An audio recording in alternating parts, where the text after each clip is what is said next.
In this video, we're solving another quick and easy word problem. This time about percentage change in salary. In this problem, let's say someone gets a salary increase. How do we figure out the percentage of that raise? Today, we're solving a simple yet practical math problem about salary change. Now here's the problem. The monthly salary of Miss Ivana changed from 10,500 to 11,235 pesos. The question is, what is the percentage change in her salary? So Miss Ivana's monthly salary went from 10,500 to 11,235 pesos. So let's find out by what percentage her salary increased. To solve the problem, we'll use this percentage increase formula. Again, the formula is new value minus original value divided by the original value times 100%.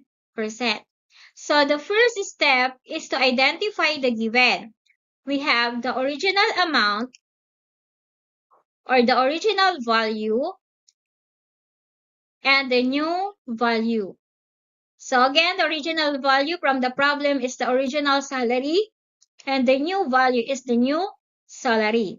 The original salary of Miss Ivana is 10,500 while the new value or new salary is 11,235 pesos. Since we already know the given values, let's substitute the known values into the formula to find the answer. We have the new value, which is 11,235 pesos, minus the original value, which is 10,500 pesos, divided by the original value, which is 10,500 pesos times 100%. Next, 11,235 pesos minus 10,500 pesos is 735 pesos.